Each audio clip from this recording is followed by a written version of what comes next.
Hi, welcome to the My Two Tips podcast, episode 45. I am the host, and this is episode Knit City Yarn Over 2017. So, Knit City was now 2 weekends ago, I think, because today is the 13th of October. It is Friday, so it was exactly 2 weekends. 2 weekends or 3? Things have been crazy. Let me see. It was 2 weekends ago. We're still good. I'm not that far out of things.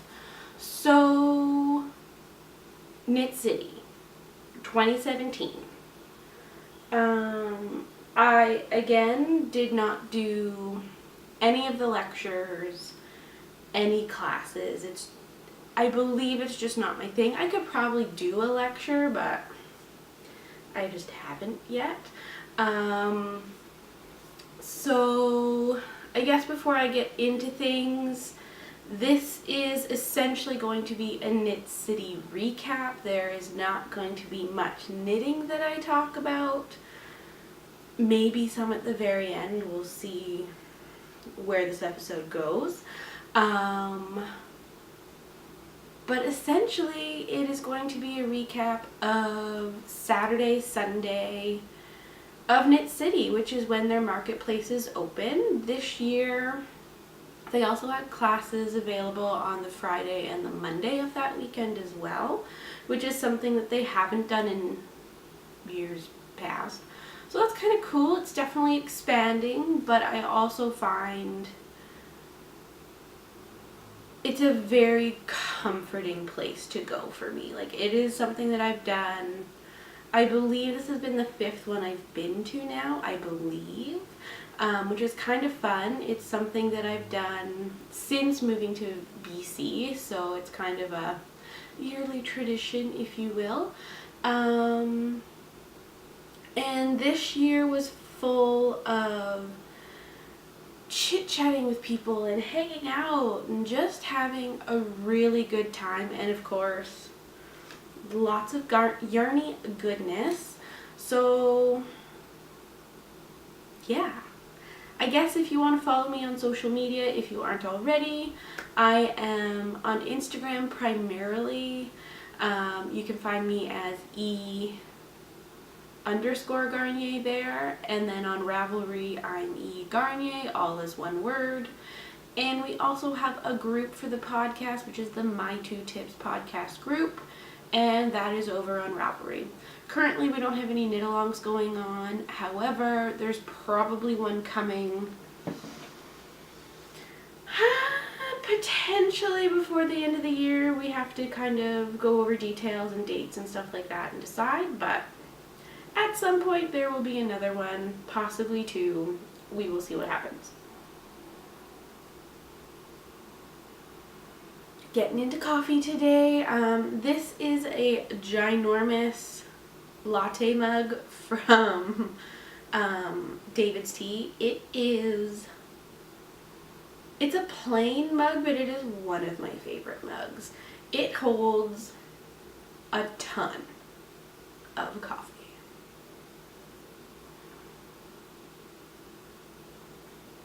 Alrighty, so let's get into Knit City. I forgot the books, but I will grab them and go over them later, I guess. So, one of the first booths that I went to was the Poppy Yarn and Fiber booth, and I picked up, let's just dump all this out. Let's just dump it. Dump it all out. Why not? Alright. So, the first Poppy booth, the first purchase I made that was yarn, I believe was this sock blank from Caitlin French. It is a botanically dyed, I believe. Yeah, naturally dyed yarn. 80/20 wool and nylon fingering weight. It is a stunning, and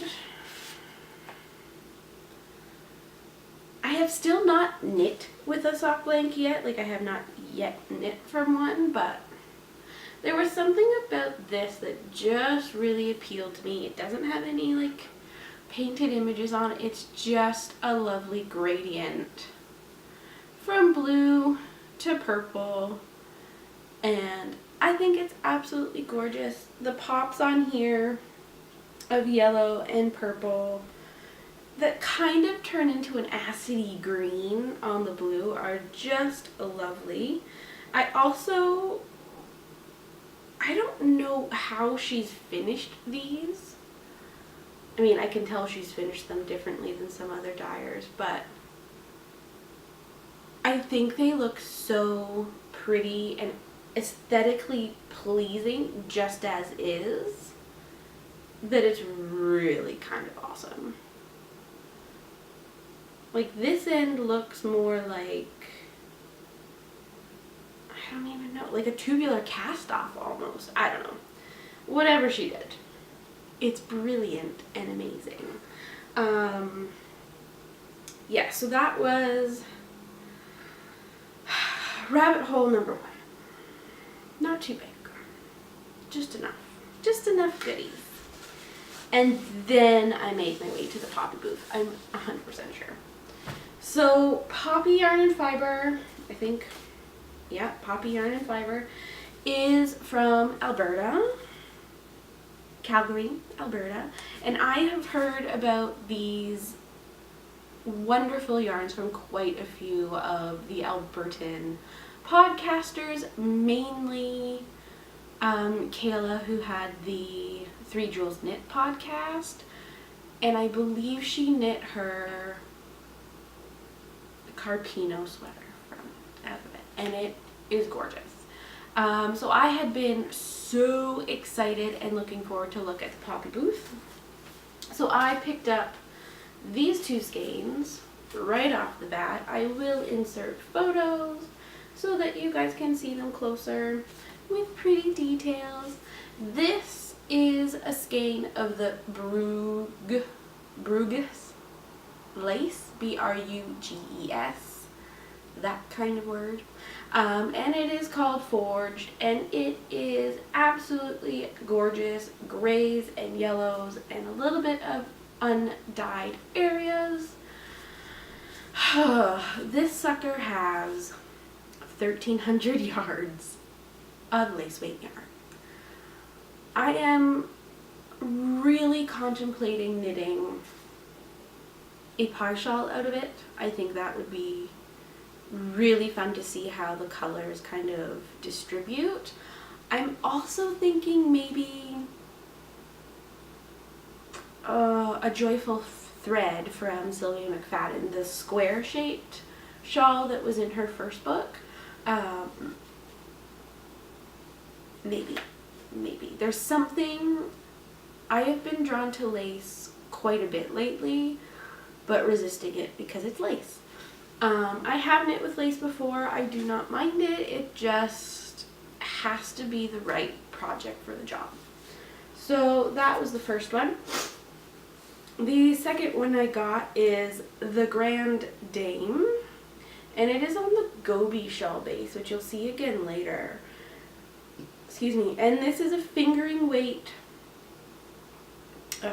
yarn, and it is a single, and it is 65% superwash merino, 20% silk, and 15% yak. The feel of this is gorgeous. And when I went and kind of played my, I guess my goals for Knit City were to buy some singles, because I don't have a lot and I do enjoy working with them the few times that I have.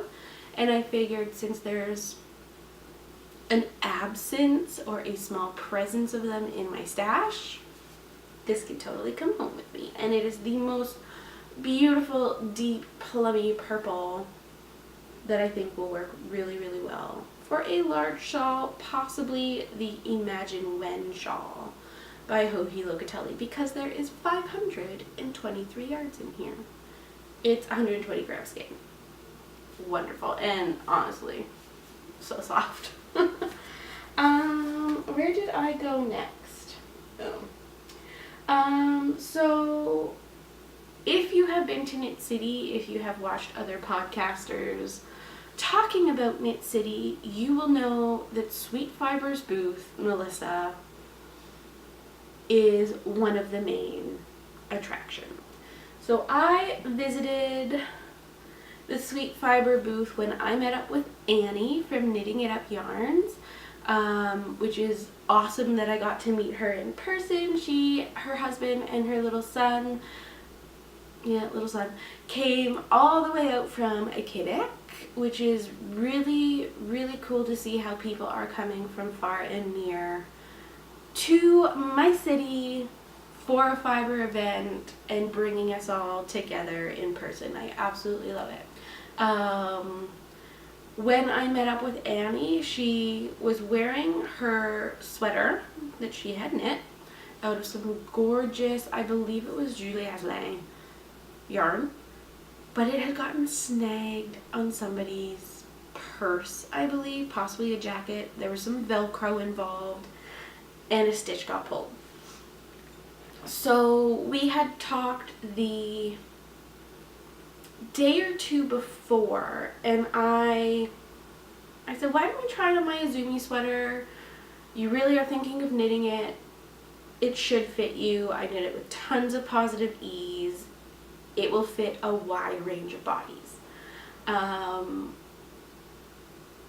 And she's like, no, I'm not worried. Like, don't worry about it. It's not a, like, I don't need to try on your sweater. Well, I brought that sweater with me because I thought I might need to do a wardrobe change, and she tried it on and it fit her. So Annie ended up wearing my Azumi around for pretty much most of Saturday, which was amazing, and I'm really glad she did because I think she's that much closer to casting it on. But anyway, when she and I kind of were hanging out and chit-chatting and going all over the place,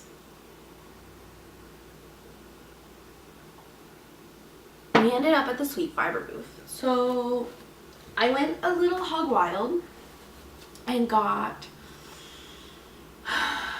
a sweater's worth of Sweet Fiber. So this blue color, which is the worn denim colorway, it is stunning.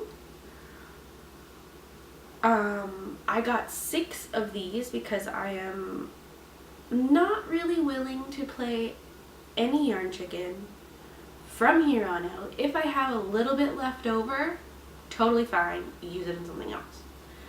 But these, I am 98.9% sure that it is going to become the Hamilton pullover, which is designed by You and I Knit, who is Jose Pequin, which I think is a potential knit along coming up soon. So keep your eyes peeled for more details. But that's what this is going to be.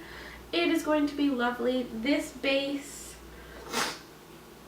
and I also caught a cold like 2 days after Knit City ended. So the sniffles are actual real sniffles and not just podcast sniffles. So this base is the Cashmerino worsted base, which is really soft and squishy. I really like the way this base of Melissa's takes the color. It is an 80% superwash merino, 10% cashmere, and 10% nylon. And there is 200 yards for 115 grams, and it is squishy and lovely. So I have used this base before in my Gideon shawl, and I really, really, really like the way it wears. And I really, really like the way it felt to knit with it. So knitting a whole sweater out of this is just going to feel amazing.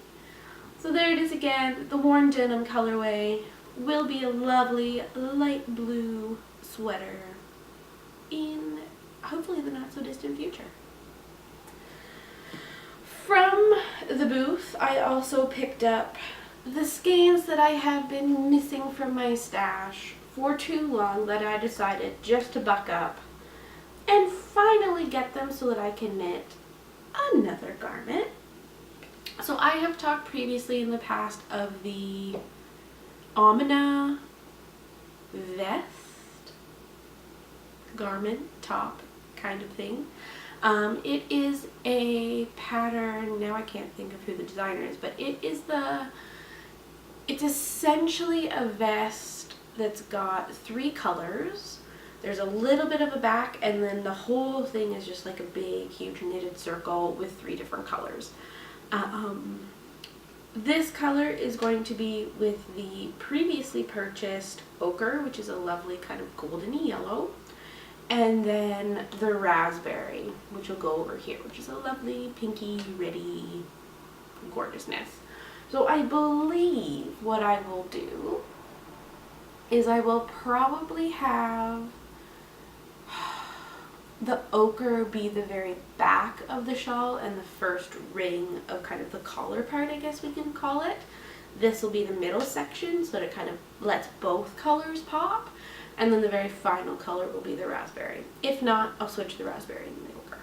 We'll see. Haven't swatched for it yet, but eventually the Amina can get finished. And then, because when you're at the Sweet Fiber booth, reality goes out the window. I picked up another skein on the Cashmerino worsted base of the rose gold. This year, the rose gold colorway actually really took my breath away.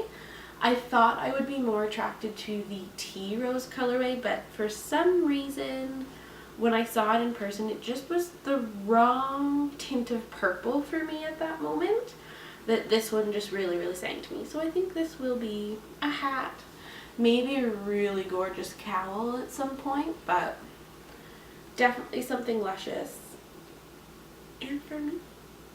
So that was my Sweet Fiber.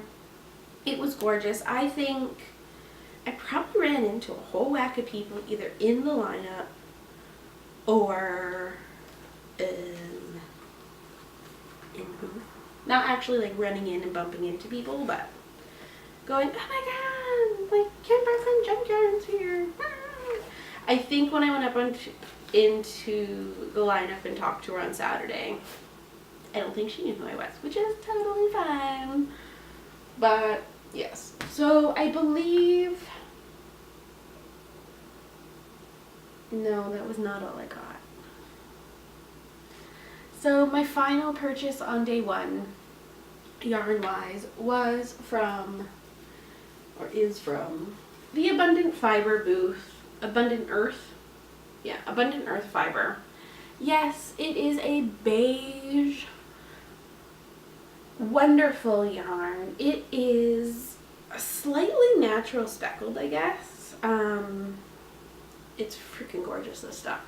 So Abundant Earth and Fiber is from Whidbey Island, just across the border. And this is the Joseph and Annie base, and it is 90% domestic merino and 10% Washington, North Carolina Tarby, I believe. Because NC is North Carolina, right? I think so. So this is non-superwash. It is squishy. It's got that squish factor, kind of how Brooklyn Tweed has that kind of squishy, lofty feel to it. This does too, except that it is a 2-ply. I believe there's only 2 in there. And it's got a decent amount of twist on it. So what I am hoping to do is, I have 5 skeins of this because, again, sweaters are my jam. I am hoping, because there's 360 yards per 100 grams. I haven't weighed them exactly, but roughly that 360 yard thingy. I'm hoping that I have enough, and I'm hoping that when I swatch for this, I can get a lovely fabric for the Venora pullover, because I swatched using the Holst garn that I have, and it just didn't do it for me. So this is actually a sport weight yarn, which the way my gauge has been lately, I think will work really lovely for a fingering weight pattern.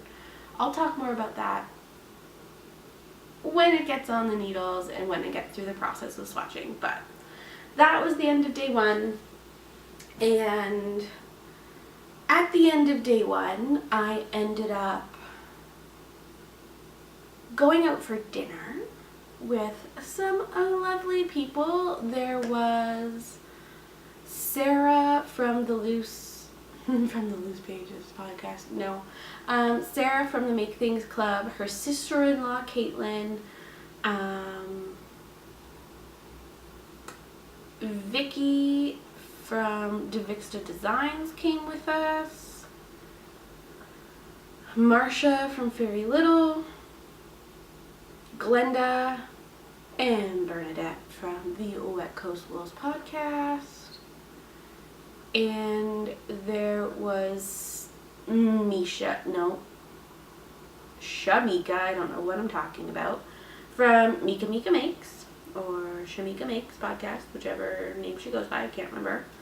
And then there was Steve, who came by, who is the It Takes Balls to Knit and the Big Sticks maker. Lair Diva 7, who I met through VKNs. And I think that was all of us. And want to guess where we went for dinner? Taco Vino! It was amazing. It was so good. We had to wait for our table, which is totally fine. It was also kind of funny because Joanna was in there taking her time, and it just kind of was hilarious. We got to chit chat outside, and it was all good. But at the end of our evening, because we were there for quite a while, we ended up finding out that our waiter, who had been awesome all night, is a new crocheter. What? So cool. We were a little upset that he didn't tell us earlier in the evening, but you know, that's fine. So I believe something happened with Steve. They got talking about big needles, and Steve actually also has big hooks, I guess is what they would be called. Not interchangeable, but you can have just the hook, but then you can also have it as a Tunisian crochet hook as well. You can stick one of the cord cable thingies in it. And when they kind of interchanged through their hands this very large crochet hook, there was a lady at the table sitting behind us, and she was just like horrified. To be honest with you, I think she thought it was a dildo. But hilarious. So I ended up going home, falling asleep relatively quickly, and day 2 came. So day 2 of Knit City, I got a ride again with my friend Trish, who is always lovely and amazing, and we ended up going a little bit later, which was kind of nice. Sunday is typically quieter and calmer, and this year we both didn't have anything that we were rushing for every single day, so we weren't too afraid of kind of taking our time, getting there when we wanted to. And yeah, I think I played it pretty well on Saturday. I ended up making most of my purchases in the afternoon. So I believe the first one I got was, ready for this? More Poppy Yarn and Fiber. So Saturday night when I got home, I couldn't stop thinking about their Gobi shawl base. It's so luscious, it's so soft, and it just, more of it needed to come home with me. Them being here, not that shipping is horrid from Calgary, but there's something about being able to see the yarns in person and touch them and squish them, and it's so wonderful. So I picked up 2 more skeins of the Shaken Not Stirred colorway, which is a lovely, I'm going to call it earthy colorway, which isn't something I typically go for. So there's a lovely silver gray, some teal, and then some kind of olivey greens and forest greens that come through. It is gorgeous. I am seriously contemplating a top like the Tegna. Yes, I know it is a singles yarn, but there is a fair amount of twist to it. And to be honest with you, I'm not super hard wearing on my garments. And I know that singles pill. I know that singles aren't really recommended for garments because they typically don't wear well. But you know what? I'm going in with that in mind, and I'm okay with it. I'm not hard wearing on my things. That it'll be very special, and I think that's what's going to happen. So that was my first purchase of day 1 because I kind of ran to their booth. And then I ended up chit-chatting with Laura, who is the Fawn and the Fox of the Fawn and the Fox Yarns and the podcast, because she had a little, I guess, appearance in the Wet Coast Wools booth because they were carrying her yarn at the show, and I believe they have some now as a wholesale account as well in the store and online. And if you've watched the show before, you know I'm a huge fan of her yarns, and they had, or she had brought, technically, her Badger base, which is her fingering weight BFL nylon base. I love BFL. I knit with a base before. I love it. So, you know, I might have picked up 2 in the Mojito colorway, which is just wonderful. I absolutely adore it. I have been eyeing it up for a while. There's something when it comes to alcohol,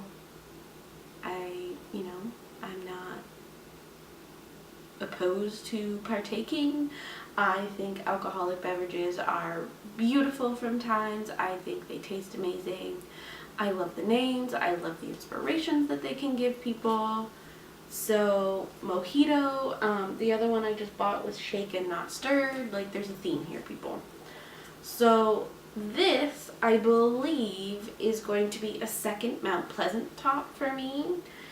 And this position of yarn is just making me giggle so much. Hopefully I can insert a little video. If you follow Candace on Instagram, you would have seen a little video. Kind of something like that. But it was a boomerang, so it's hilarious. And it was just really good times hanging out at the Wet Coast Wools booth with that whole entourage. So I got to chit chat with Jess from Haven Yarns, which was so good to meet her in person because I'm such a big fan of her dyeing abilities, and the fact that she's back in the dye pots again makes me so happy. Kemper of Junk Yarn was there too, which was really fun to meet her, and also really easy to keep like kind of track of where she was throughout the day because she's like 1,000 feet tall, and it's amazing. At one point we were chit-chatting, and I believe she called me her mother because I believe her mother is quite short. I am also quite short. We're talking under 5'3" people. It was amazing. I am now Kemper's mother. Huh. And Candace, Pin, Feathers, and Pearls podcast was there, who was also fantastic to meet and actually talk to in the flesh, because we've had some good conversations via podcasting and Instagram, and so good. It's really, really something special when you get to not only have connections with people through our knitting world, online, through our different, media platforms that we have available to us, but to actually meet in person and have it feel as if it's not awkward and you can just be who you are and you guys click, and I love it. It's absolutely one of my favorite things about Knit City. It's really special. So I think Vicky was there too, Devixta Designs, which is so good to see her again as well, and I actually get to see her next weekend. I'm so excited. So after that, I believe I ended up going to spend Bernadette's money, essentially. Bernadette was not working at the booth on Sunday, and she had some money to spend. I still had the ability to spend some because I felt like the day wasn't quite over. So we went and spent Bernadette's money and my money, and it was amazing. So I think the first booth we went to was the West Coast Color booth.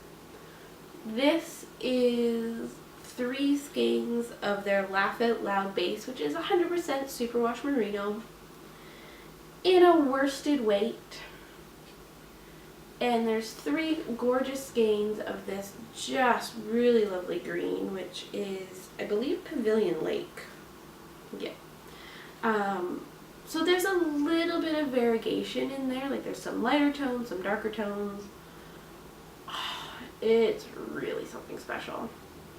So I picked this up to make, depending on how my gauge works out, the Salt Shawl by Sylvia McFadden, which is from her first book.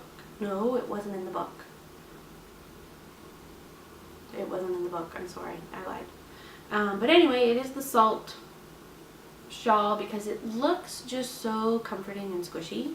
I'm also going to take a look through her newer patterns that came out and see if any of them also tickle my fancy for this green color. But it's wonderful. In here there are 174 meters for 113 grams, which is whatever that comes out to be. Maybe 198 yards, something like that. Not too bad. The color's gorgeous and it is so squishy.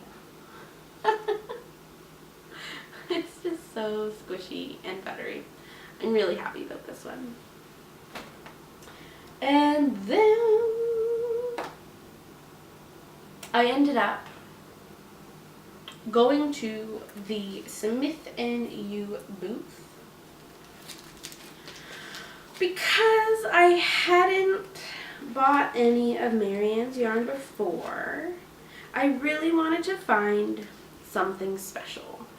Her yarns are gorgeous. There's a lot of them that catch my eye. However, I just don't know what to do with some of these really pretty skeins all the time, so I wanted to have something that just spoke to me and could be a myriad of things. So this is the October colorway on Marianne Sparkle. It is 84% superwash merino and it is 16% stellina, and it is silver stellina. And it is, when I saw this on the shelf, I've already broken the label off, it just screamed at me. I think it's going to potentially be a pair of socks, but I can't get over how perfectly fall this is. I'm thinking it needs to be kind of a really classy pair of socks that just make my heart happy. No idea when I'm going to cast them on because I'm still not digging socks yet, but I could potentially take it when I go on my trip. I don't know. We'll see. But that was just lovely from Marianne's booth. I I actually also finally picked up the sock ruler because I'm debating knitting socks for other people. We'll see. So there is 2 smaller sock rulers in here. I think these ones are like very small child, slightly larger child, and then adult. I really want to use these and do some toe-up socks so that I have better idea of where to put the heels and all that junk. Yeah. So I think people have used these quite a bit. They tend to swear by them, so I kind of want to take these home and like make little marks on them for like other members of my family. But we will see what happens. I am trying to pack light.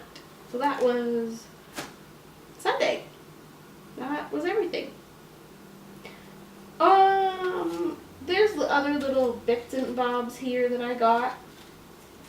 So there is these 2 mini skeins, which are really quite special. These are from Fiddly Dye Works, and I picked them up from Jenny of the Lone Larch Designs podcast. This one, I don't know why, but it keeps coming up twisted. And this one here. So this one here, which gorgeous. This is on their 75/25 BFL and nylon fingering weight base. They call it their BFL sock, sorry. And this is the Parker colorway, which is just gorgeous. Really fun. This one is on a merino alpaca sock base, which is, I'm going to say, slightly looser than the BFL, but it is really nice. Really nice. I haven't knit much with alpaca, but there's something about it being in this. It's so light and squishy. I believe it makes it a little bit loftier, and it's an 80, nope, that's a lie. It is a 60% merino, 20% alpaca, 20% nylon base fingering weight. And this is the Wren colorway, which is a lovely like lilac purple with some blue speckles in there. And possibly some black speckles as well. Maybe just blue. But these were great. So I believe Jenny and Kate are collaborating a lot on the yarns and the dyes and the colorways. But I think primarily it's going to be Kate that's dyeing the yarn, and she's in Langley. So I am super, super, super stoked there's a new BC dyer out there. She has opened up her Etsy, her store online. Go check it out. It's Fiddly Dye Works. Amazing stuff over there. She's even got 2 colorways, which I can't think of right now, but if you buy a skein of those colorways, I believe it was 20 or 25% of those proceeds go directly to a children's autism charity, I believe. So good things happening there. Really, really fun. Jenny also had little minis of this colorway. I can't remember who dyed it. I have a vague idea, but I can't remember. It's just really fun. And it came with one of her little Lone Larch progress keepers on it. It was so good to see Jenny, even if it was only for a few minutes, but still equally good. So other things that I picked up are books. So I think I picked both of these up on Saturday.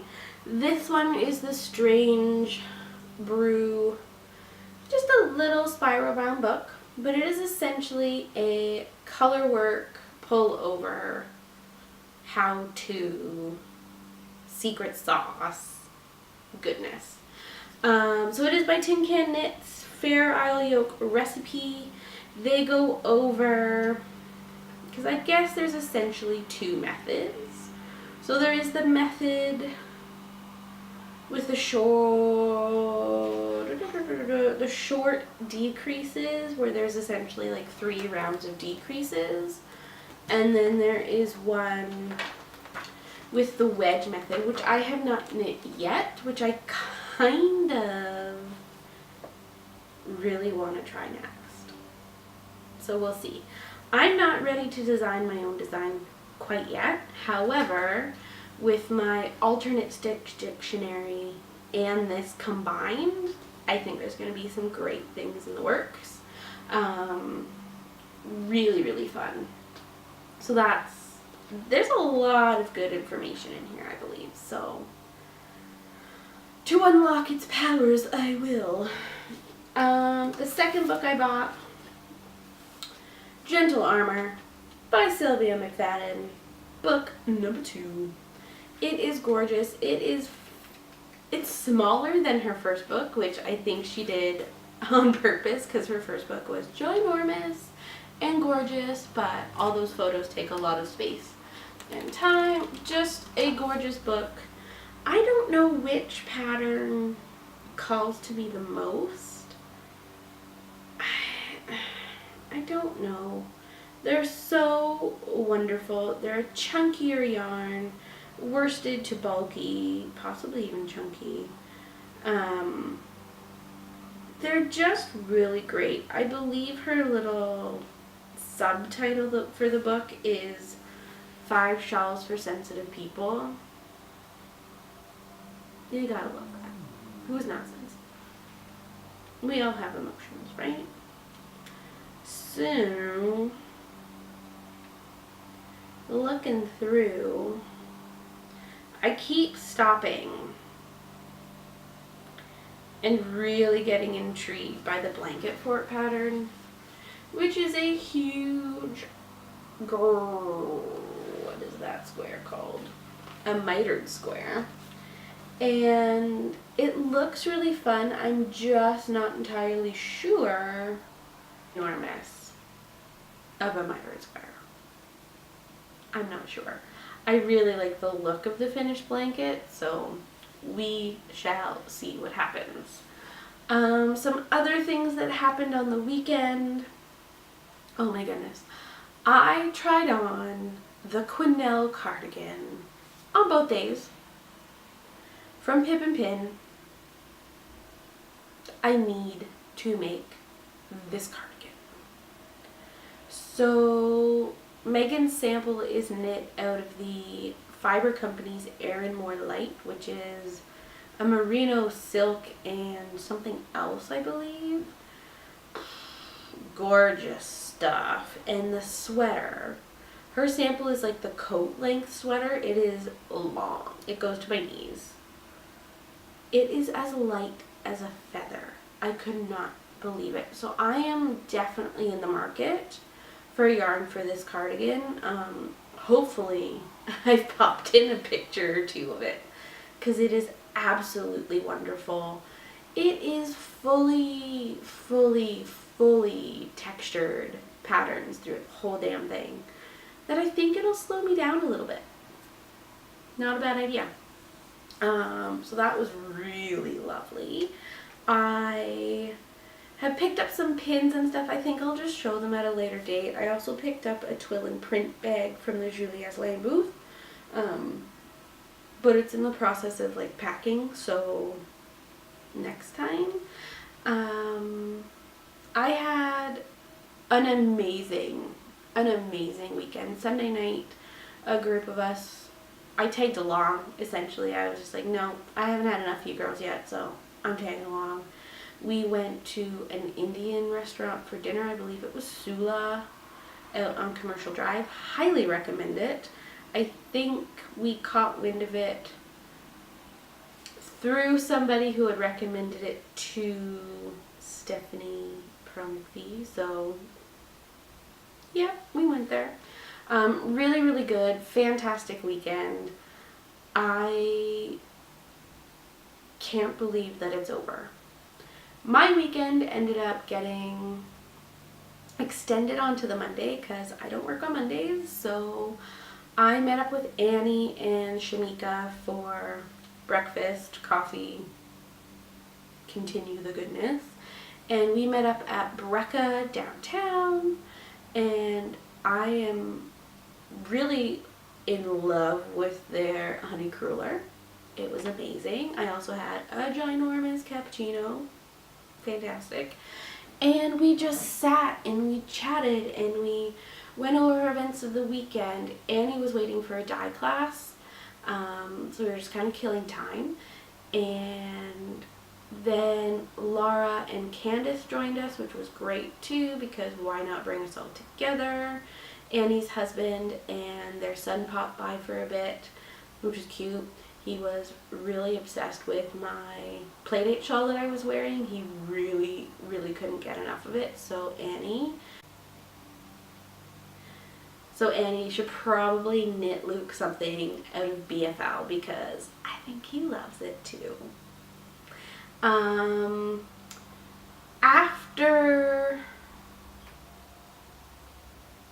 we were sitting and chatting, Annie had to go back to the hotel to get ready for her class and head down there. So we walked over to her hotel, dropped her off, say goodbye, and then we essentially went to Lush so that I could lose my Lush virginity. And I did. I will at a later date show you the stuff that I got. I still haven't used any of it because I just haven't had the time. However, I kind of see the hype. I was a little worried that my nose was broken after like being 10 feet away from the store because the smells in there are intense. So intense, but good. A lot of them are good. Some of them are kind of weird. But I definitely went there, brought home some goodies. And then after we went there, we had to drop Laura and Candace off at a SkyTrain station so they could get to the airport and get home. And then Shamika and I ended up at Sephora. I bought eye makeup remover. We also found the makeup from Rihanna that she's come out with. That foundation that matched my skin color was amazing. And I don't wear all of that stuff. The most I wear is like mascara. I have a pressed powder too, occasionally, that comes out. But I don't know. Maybe. We'll see. And then Shamika and I ended up at, where the heck did we go? The St. Regis Hotel bar, I think. And we just chatted for hours and drank some really good pumpkin beer because 'tis the season. And I think I then took her to a bus stop and shipped her off to the Wet Coast Wools Knit Night. So it was a wonderful day, full of awesome continuation of Knit City. I came home, I literally like took out all my yarn and squished it all, and I'm so upset that it's over, but I'm also so happy that it has come and gone again this year because it just makes me look forward to next year that much more as well. Yeah. Thanks for stopping by. Thanks for watching the haul. I think I'm going to record a little video of what I've been up to lately, so look for that upload soon as well. And I will see you next time, guys. I'm not sure entirely when that will be, other than the little video, but I am headed home to Ontario, and Mom and I are also going to Rhinebeck, so I'm hoping to get some actual footage of Rhinebeck. I tend to be really horrible at like taking out a camera or my phone for pictures and stuff. So as my nose gets super stuffy yet again, and I have to keep an eye on the time because I do have to work today, but thank you so much for joining me. I will see you on the flip side. Bye. It's about it for sure. Can't you see me coming back for war? And don't slap me across the place, me in disgrace. Now you can't relate to my everyday life. I was doing it right till you came along and broke my stride. Volume high, enough to drown it out. Doing loving on my woman's couch. Jesus, why you gotta be so loud? Let me be the one to make you shout. Oh, oh, oh, I love it when you wear that sweater. Oh, oh, oh, oh, I love it when you wear that sweater. You see, it's all about the motive, not about the showbiz or the cool kids sitting in the corner like they're hiding away from the way they used to fall in love with someone new every Saturday. I want you bad like they say in every cliche song about teenage love. Just a few cruel jumbled up years, and it feels like they come and go, and then you won't be here.